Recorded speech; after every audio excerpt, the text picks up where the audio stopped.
بمجرد نزول فيلم بلو بيتل انا لقيت تاني يوم مقال على موقع MSN الجزء الخاص بالسينما كاتبه سامناجيت بالا، من خلاله بيعدد حوالي يمكن 9 اسباب لفشل الفيلم في دور العرض. هو المقال تحديدا اسمه 10 اسباب تبرر الخساره المتوقعه، نظرا لان الفيلم مع نزوله تقريبا في خلال اول يومين او 3 بقى واضح تماما ان في مشكله في ان هو يجيب جزء حتى من الميزانيه المرصوده دي، لدرجه انه كان جاب 25 مليون في اول كام يوم، ودي بدايه محرجه جدا لاستوديوهات دي سي. لكن في الحقيقه انا بعد ما قريت ال10 اسباب لقيت ان هم ممكن لحد ما يتقالوا في 9 اسباب مش 10 يعني. لكن ما علينا من العدد ده. ولكن اول نقطه هو اتكلم عليها هي فكره ان في تحدي في موعد اطلاق الفيلم، في مشكله بيسموه شهر اغسطس ده ضمب مانث، اللي هو ممكن تقول الشهر الكسول، او الافلام اللي غالبا بتنزل في السوق الامريكي في الشهر ده ما بيبقاش متوقع انها تحقق ايرادات كبيره على مر التاريخ، وده بحسب راي سام نجيب.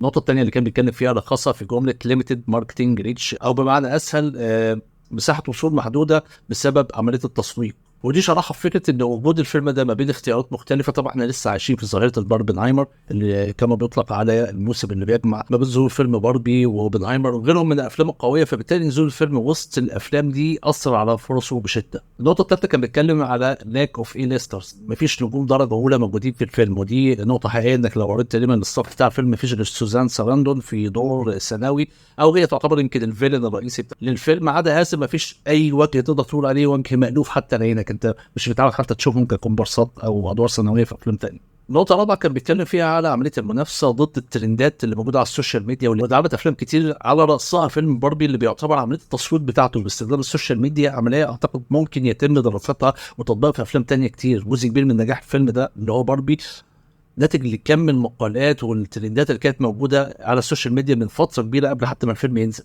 وارجع كاتب المشكله دي تحديدا ان دي سي بروبلم، هي دي حاجه خاصه باستديوهات دي سي، ما بتعرفش تعمل تسويق كويس، ما بتعرفش تعمل ترند معمول يجذب الانتباه للافلام بتاعتها المتوقعه تشتغل خلال الفتره اللي جايه. النقطه الخامسه اللي عملت اضراب صناع السينما اللي موجوده حاليا في هوليوود، اثر بشده على عمليه الترويج للفيلم، نظرا لان في عدد كبير من المشاركين حتى في الفيلم اللي كان موجود ده ابتدى على المشاركه في حفلات الترويج لفيلم بلو بيتل، نظرا لان هم في عمليه امتناع تماما عن المشاركه في الانشطه السينمائيه الحاليه نتيجه مشكله او اضراب صناع السينما في هوليوود في الفتره الحاليه. نقطه اخرى انا بعتبر ان هي لحد كبير منطقيه، وهي عمليه الارهاق من كتر افلام السوبر هيروز. احنا السنه دي نزل حوالي 3 او 4 افلام، ولسه في فيلمين جايين تقريبا برضه هينزلوا قبل اخر السنه، كلها تتناول عمليه السوبر هيروز. الموضوع بقى يعني اوفر، في ساتيوريشن كده، في عمليه تشبع عند المشاهدين كتيره بنكمل الافلام المختصه بالعوالم دي، وده الى حد ما بيطرح سؤال هل الموضوع يستحق ان احنا ناخد بريك، ولا هم المفروض يستحدثوا طرق اخرى من خلالها بيقدروا ان هم يعيدوا شغف الناس ان هم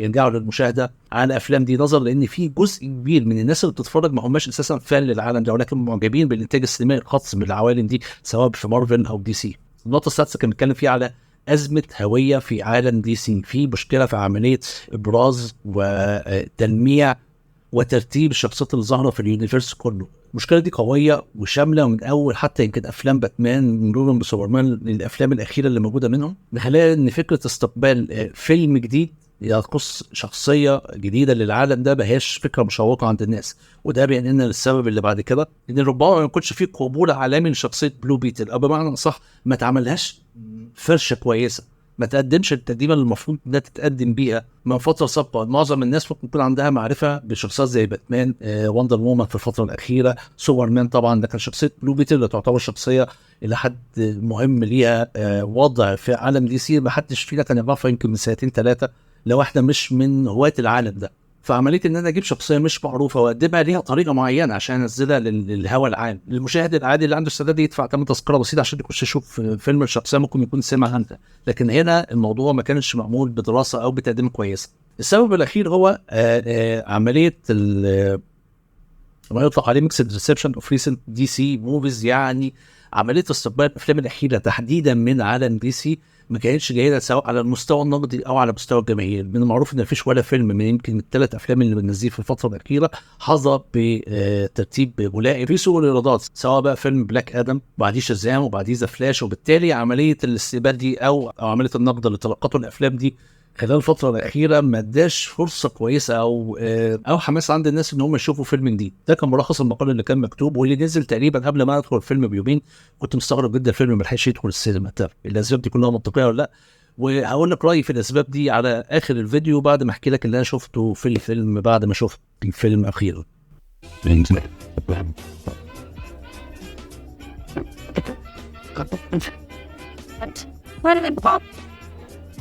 السلام عليكم. فيديو جديد من فقه فيلم عن فيلم بلو بيتل، احدث افلام دي سي اللي المفروض اتطلبت السينمات في الفتره الاخيره، والفيلم عن شخصيه تعتبر من الشخصيات المهمه في عالم دي سي. ازاي تم تقديم الفيلم ده؟ الفيلم هنا بيحكي عن الشاب هايمي اللي من اصول او من عائله لاتينيه وتحديدا مكسيكيه، اللي يا دوبك انهى دراسته الجامعيه وحصل على شهادته ورجع لاسرته اللي هي تعتبر اسره متواضعه المستوى ماديا في مدينه خياليه زي بقيه مدن عالم دي سي زي متروبوليس وجوثام وغيرها. والمدينه دي بيسيطر عليها عملاق الصناعه اللي موجود كورد اندستريز، وهي شركه عملاقه متعدده المجالات، وبتهتم تحديدا في الفتره الاخيره بعد وفاه مديرها الاساسي وتولي فيكتوريا كورد عمليه الاداره، فبتهتم جدا بالصناعات العسكريه. وبعد ما بيرجع بيكتشف ان في مواظب ماديه بتختص بالعائله بتاعته، وهم بيواجهوا موقف مادي متازم، ولكن العائله متمسكه جدا على المستوى العائلي. وبعد كده بيحصل لقاء بينه وبين جيني كورد الفتاة الصغيرة اللي هي تعتبر بنت أبو فيكتوريا كورد رئيسة الشركة، واللي على خلاف مع عمتها على أسلوب إدارة الشركة.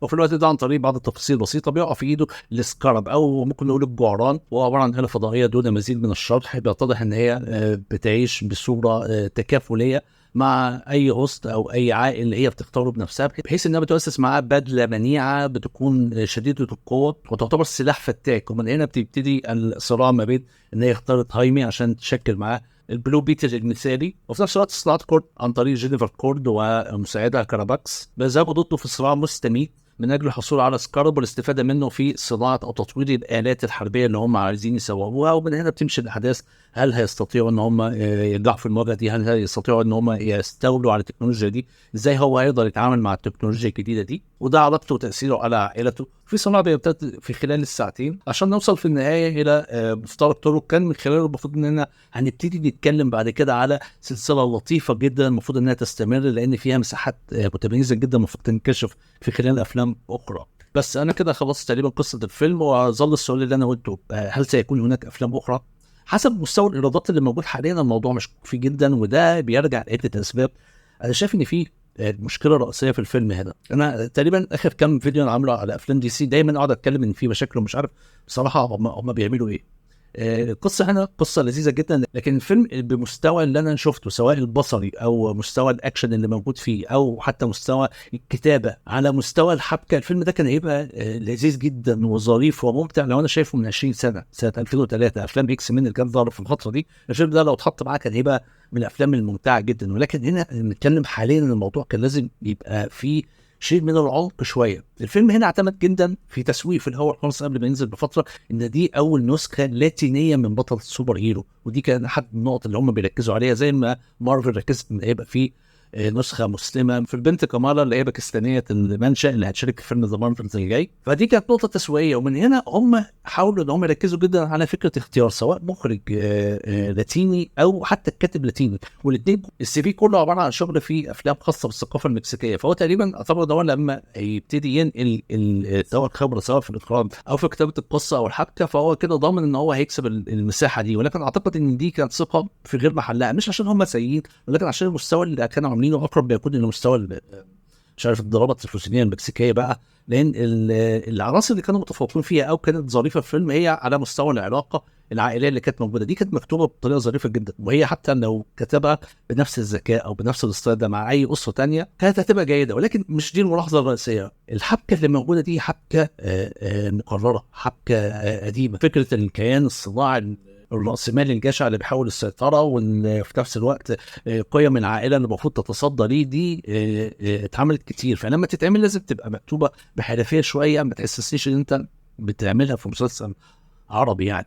نقطة تانية ان في الكتابة في الفيلم في مشاكل كتير، في فجوات كتيرة موجودة في الفيلم، أسئلة ما بتجاوبش عليها إجابات مريحة خالص، أو بمعنى صح إجابات ترضيك لحد ما تشوف حاجة تانية. هل هم كانوا بيعتبروا إن الفيلم ده لما ينجح، لأن نظريا المفروض إن الفيلم يتعمل منه جزء تاني وتالت، والفيلم القصة بتاعته تشيل أفلام كتير، لأن في أسئلة كتيرة ما تجاوبش عليها. البدله دي جايه منين؟ ليه البدله دي بتختار ناس ولا لا؟ في شخصيات معينه انت عايز تعرف الماضي بتاعها، او ان هي دي جايه تعمل ايه نوعيه الفيلنز اللي المفروض ان هي تكون ملائمه لمواجهه البدله دي. البدله دي على مستوى القوه تعادل وربما اكتر بكتير كمان من بدله ايرون مان. في عالم مارفل. انت متخيل بدله بالقوه دي، وفي نفس الوقت العلاقه بتاعتها قريبه جدا من علاقه فينوم، لان العلاقه بينهم علاقه تبادليه. الاثنين مش بيتحكموا في بعض، لكن العنصر الالي والعنصر الانساني المفروض بيتكاملوا مع بعض عشان يقدموا الباور الحي اللي موجود في البدله دي. فكل التشابهات دي المفروض انها بتدي عناصر قوه للقصه، لكن في اسئله كتيره ما تجاوبش عليها، ما عرفتش هي ليه بتختار، ليه بتتلبس، ايه مدى الامكانيات بتاعها. الحاجات دي كلها كانت محتاجه شرح احسن من كده، كانت محتاجه مجهود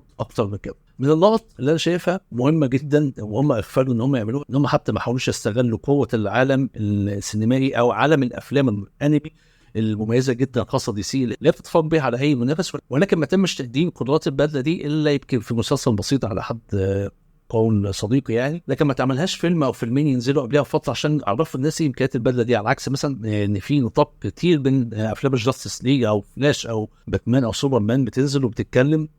فانت حتى لو انت قبل ما تشوف الفيلم اللايف اكشن اتفرجت على نسخه الانمي هتعرف بعض الحاجات اللي تاهلك انك تتفرج على الفيلم هنا. ده ما كانش معقول. على مستوى التمثيل، مستوى التمثيل كله يعتبر متوسط. مستوى الاكشن متواضع، او خلينا نقول ماشي جيد، ده مقبول يا سيدي مبلوع، لكن مش مبهر. الفيلم فعلا من الافلام اللي انت لو انت ما شفتهاش سينما انت ما خسرتش كتير صدقني. عنصر الكوميديا في الفيلم هو اللي عنصر مقبول، عنصر كان جيد فعلا وفعال وبيشدك الى حد ما، ولكن ما يغطيش على باقي العيوب اللي انا شايفها. في نقطه كارثيه في الفيلم هنا بالنسبه لي، انا فعلا بعتبر ان دي نقطه جابت الفيلم تحت قوي. في مس كاستنج في الفيلم غير طبيعي. مش هقول اختيار البطل الاساسي ان هو بطل مش معروف الكلام ده، لان هو الغرض ان انا بجيب نسخه شابه، وده عشان يكتسب حتى جمهور الشباب او المراهقين على مستوى العالم، ودي مفيش مشكله. لكن شخصيه زي جيني كورد بنت فعلا ما عندهاش اي كاريزما على الشاشه اطلاقا اطلاقا. يعني حاجه يعني محزنه ان انت بتشوفها لغايه دلوقتي. يعني انا شفت الفيلم من كام يوم، انا مش فاكر شكلها اصلا، وانا فاكر لها حاجه مميزه في الفيلم خالص باستثناء شخصيه الجده او شخصيه سوزان ساراندو في الفيلم. في شخصيه المفروض اللي هو الفيلن الاساسي اللي بيحارب بلو بيتل، يعني اختيار محزن. يعني انت حرفيا جايب كومبارس تمام. اي نعم المشاهد اللي انت عملتها عشان تبرر التحول بتاعه هي كانت ميزه في كتابه الشخصيه هنا، ولو انها كانت متاخره قوي، لكن الشخصيه دي كان محتاج حد يلمعها قوي. الشخصيه دي لو كان تم الاهتمام ان انا اقدم ممثل بامكانيات اعلى ومقبول اعلى على الشاشه كان هيفرق كتير كتير جدا يعني.